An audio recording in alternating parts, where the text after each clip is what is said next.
Hello, welcome to my channel, New Beginnings, my everyday life in rural Cyprus. Some of you think I'm at the wrong time today, but I'm not. Basically, our clocks went back in Cyprus along with much of Europe. So I know some countries your clocks go back a different time and some of your countries don't change the clocks at all. The way to remember it goes back an hour in fall, it falls back, and it goes forward in spring, springs forward. So let's see who remembered and who didn't. So today I'm in the middle picking olives. It's 5:30 now, my time in the evening, and I've literally just come in from the garden picking olives. So I thought today I would share a video I previously made, and you can watch that because my head's not in the space of doing a live. So the video I've put up for today is self-sufficient versus self-reliant, and they are not the same thing. And also something I would love to do is to live without any paperwork at all. I live with very few bills, but bills and paperwork, again, two different things. So I would love, after you've watched this, to put your comments under this video, and I want you to talk about how few bills you can live without and how few paperwork you have. I don't even have a passport now. So some people say, oh, you have to have that for ID. No, you don't have to have that for ID. And remember, I don't have a driving license. So I would love your comments. I want to know what you do. Are you really self-sufficient? Are you really self-reliant? Or are you just partially either or partially a bit of both? And also in the comments, I would like you to put about how few bills you can live without. And I'm not talking about, oh, I don't have a credit card and I don't shop on Amazon. I'm not talking about those sort of bills. I'm talking about real bills. How many bills can you not actually have to have? So we are totally off grid here, but I'm sure I repeat all this in the video. So now I'm going to play the video and I will do a follow-up video with your questions and comments. So I will do that. So if you put your comments under this, I will use some of those for inspiration or even talk about your channels. So without further ado, let me play the video, and if there's enough discussion in the live chat, I will then come back and talk about it. If not, I'll leave it for you to put comments under the actual video. So let's start the video.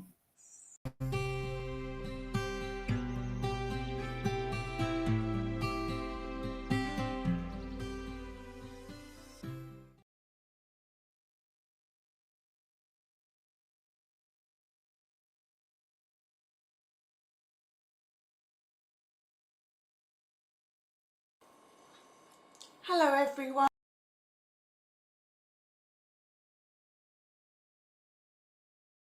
Reliance. And first of all, I want to tell you the difference between self-sufficiency and self-reliance. These can overlap, so you might be self-sufficient and also self-reliant, but you don't have to be self-sufficient to be self-reliant.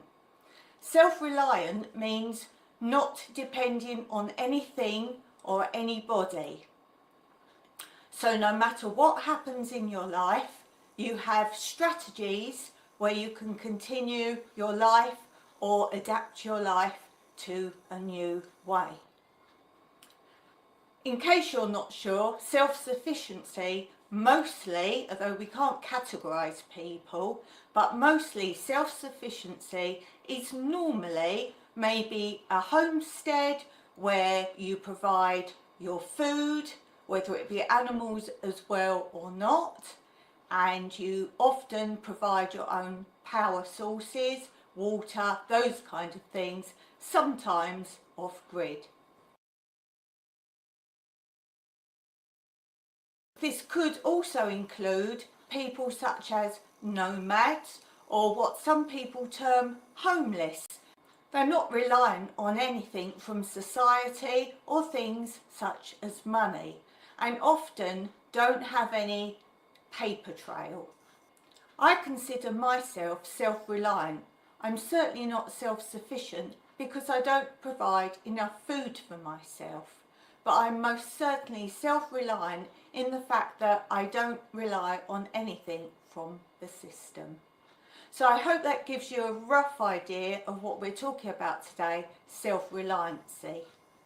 The reason I made this video was I got inspiration from a programme I watched.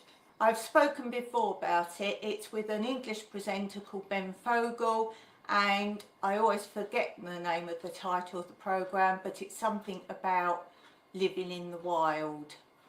And this episode, he actually was speaking to somebody who was fully self-sufficient, and he was living off-grid in Wales.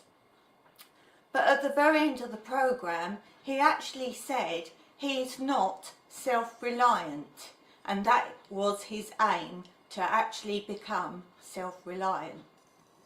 I've also made this video today talking about self-reliance because we have a situation where Mike needs to change his driving licence, and to do this he's been told he has to have a medical. We have a new health system here called GESI, and to register with that we have to have utility bills, which we don't have, passport, which we don't have. We have to show, if we don't have an income, we have to show pension details, which Mike's not old enough for that either. And we also need an address, which we don't have. We have a PO box, which has caused a lot of other problems in the past. Now, my little bugbear right now is that those Brits that go backwards and forwards and don't live here full time have all the necessary criteria if they have a holiday home here and can use our new health system. But being full-timers here, not having an address or a passport or utility bills as we live off-grid, we cannot do any of these things. So I was interested to find out from you, my viewers, if you live a self-reliant or self-sufficient or off-grid life, how you cope in your country with all these bills and paraphernalia every time something changes in the system and you have to show proof of utility bills, address or the like. So this is another reason I'm making this today, to show you how you would think I would be encouraged to be self-reliant here, but it's not really caught up with the system right now. I'm also making this video today to talk about self-reliant because of lockdown. Because self-reliant means to adapt whatever your situation. Sometimes self-sufficient people rely on all their off-grid things such as their solar panels or their batteries, and they don't have a system in place or an income in place where if these things fail, what to do. Self-reliance means to be prepared, a little bit like a prepper, but for your whole life. And with lockdown, a lot of people need to become self-reliant, which means to adapt, use what you've got, use your skills, use your abilities, swap what you have got with what you haven't got. So either swap with people, or you don't have to rely on people. Use your brain and adapt, use your skills and find out how you can change. And with lockdown, now is the perfect time to become self-reliant. Adapt, change, see what skills you have. If you've got people or community, if you're lucky in that respect, swap what you have got with them, what they can swap with you. Trade, barter, and use this time to your advantage to make the changes that you can make in your life. I would also be very interested to know if any of you are able to live completely with no bills. What bills do you have to pay? We have to pay land tax here, or property tax, whatever you call it in your country. I would be very interested to know how much you can actually live without bills or paperwork in your country. This is something I would love to be able to do. What items and what bills could you remove from your life? Would this make your life better? There's so many questions here. I would be so interested in your thoughts. What is important in your life? If you're self-reliant, are you even relying on a vehicle? You need to think that if everything changed tomorrow, what items do you really need and what could you do without? How did people survive rurally in the past? There weren't vehicles, there wasn't social media, there wasn't addresses. Could you live how people lived in the past? What changes could you make? Most of those people weren't self-reliant. Think how many miles people used to walk. How else did they get about? Also, are you self-proofing your way of living and your lifestyle? Have a little think about that. Where will you be if suddenly you have some illness or disability or something changed in the planet? Is your way of life sustainable? And what are you doing to make sure your life is future-proof? How necessary is social media? For me, doing Airbnb before lockdown, this was crucial. Is it? What is better now in life? How much better is technology? How reliant are you on technology? Are these things necessary? Think about it and list your top 5 things in your life that you are reliant on. Can you change that? Do you want to change that? How reliant are you on other people? How reliant are you on your vehicle? Could you do without it? How many gadgets are necessary in your life? We talk about we don't have time now, but think about the old days, or what had to be done, how things were done, everything done by hand. How much money do you actually need? Do you shop for things you don't need? How reliant are you on society? I would love to see your thoughts and ideas. Perhaps you could even use this theme for your own videos. Don't forget to mention my channel, and I've particularly got a video you might be interested in about more frugal than already frugal living in lockdown. Take a look at that, it's in the link below. I hope this video has been thought-provoking and has given you some talking points and themes and ideas. Tell me how you're being self-reliant and how that links to your business or your income. What changes have you made during lockdown? What items do you think are really necessary in your life? The items I would most like to do without are money, phone, and a vehicle. So, until next time, stay positive and adapt and be the inspiration for others that you would like to see. Until next time, Meraki. So yes, definitely thought-provoking there. Do you not think? There, as I say, so many questions. Has anyone got answers? Let's have a look at the chat. We have Steve from Steve and Tina Jewel.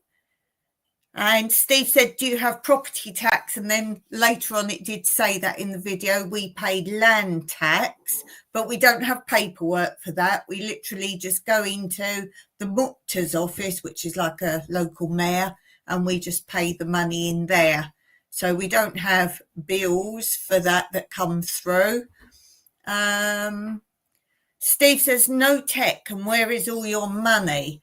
Well, Cypriots keep all their money in their houses pretty much because they don't trust the banking system, and who can blame them? So a lot of Cypriots do not use banks. No tech. Obviously, doing social media, that is an income stream now for a lot of people, so people wouldn't not like to do that anymore, and it does create a community, a widespread community. But people managed without tech before. I think a lot of using tech is habit forming. It's like gadgets, isn't it? Let's talk about like hand washing. People used to hand wash. When machines came, that made life easier. But obviously that was to give you more time. But the more gadgets there are, the more lazy people get. Wouldn't you agree? So yes, your washing gets done in a washing machine. You might go and do something else instead. But I'm pretty sure people get all their gadgets running and do less purposeful things. So as I say, I'd love all your comments under this video, and maybe I'd even split it into different categories because there was so much to talk about there. Is tech good or bad? I'd say it's 50-50. Obviously, in a lot of ways, it's very good, but obviously, in a lot of ways, it's really bad.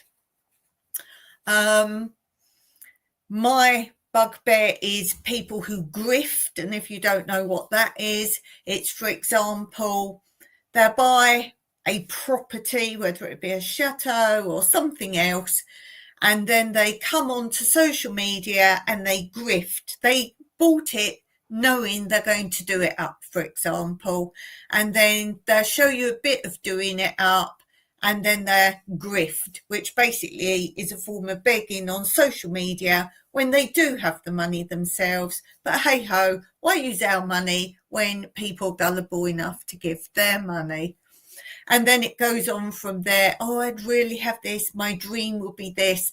And because I've done psychology, I know all the keywords and even their body posture, how they're lying, but they are asking for things. And it's especially worse if they're like, say, for example, well, we want to do bed and breakfast, or we want to run a cafe, or that kind of thing in our property. So you guys pay for it all, and then we can run it. It's our dream, that kind of thing. So in that respect, technology is really bad. It really affects the gullible people. But yes, doing without bills. We have hardly any bills. Obviously, anything for Mike's car, that's something to pay. We pay for the internet. What else do we pay? We pay food, obviously. That's not a bill, but it's an outgoing.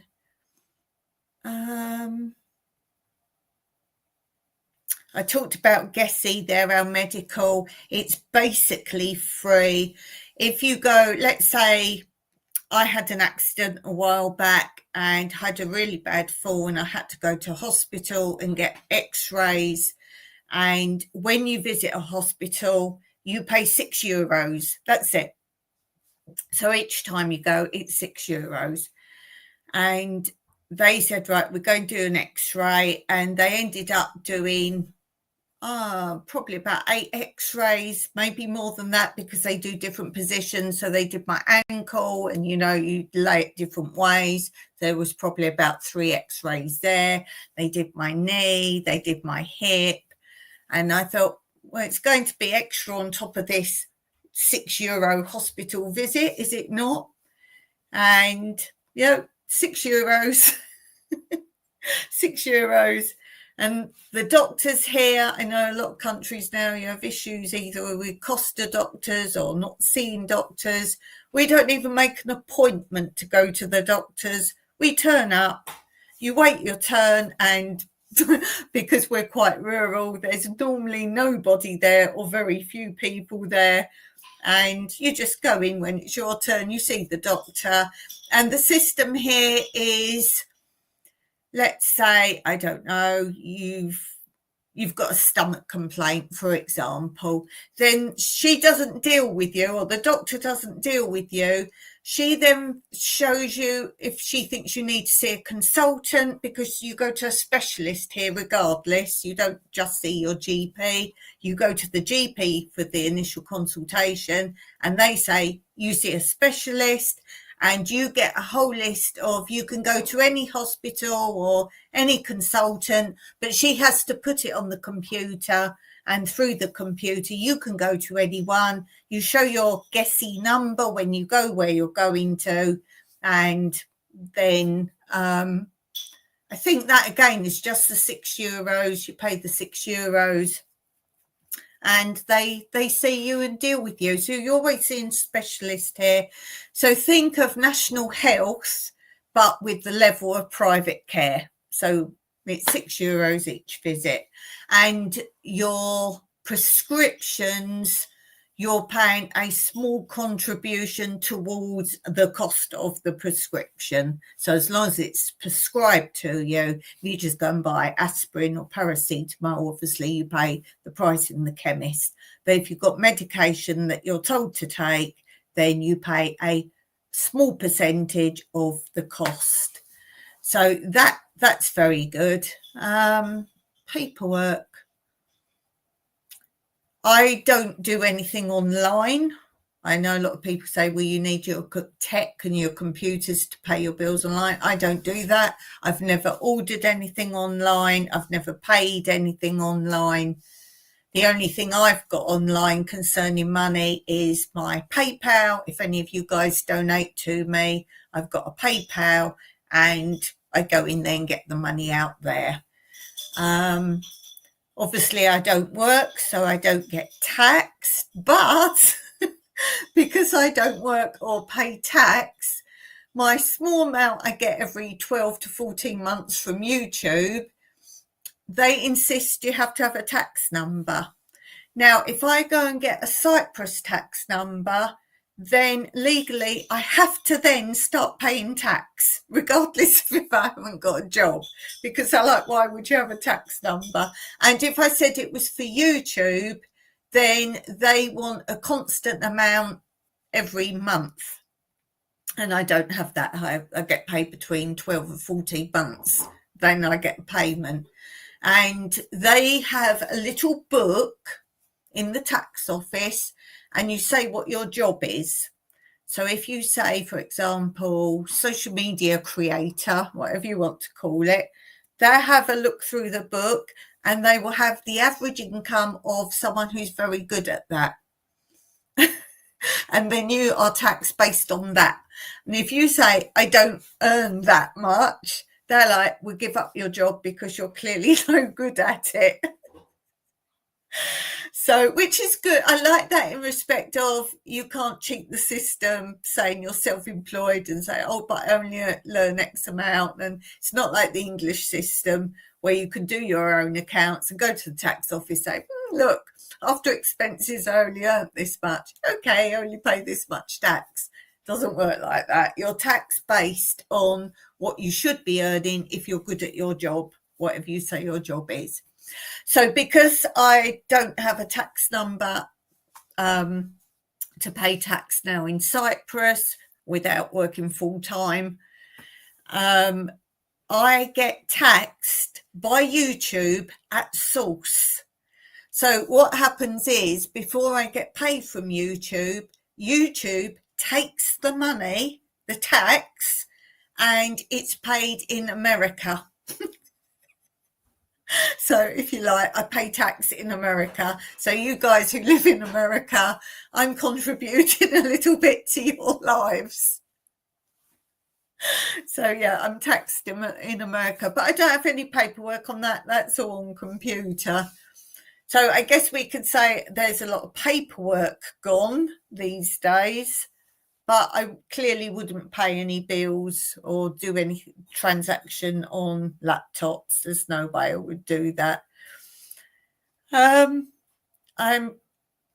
I've talked in the video a lot about self-reliant and self-sufficiency, so I won't talk any more on that, other than to say, give me your comments below, as I said before, and then we can talk further on it. I want your questions. I also want your answers. So as I say, paperwork, can you live without paperwork, and can you really live without bills? And as I said in the video, I'd love to live without money, but while we've still got a car and you've got things you've got to pay for, like your land tax, you cannot live without money. So drop your comments below. Thank you so much for watching. I hope this has given you lots of ideas and inspiration and thoughts. And until next time, as always, Meraki.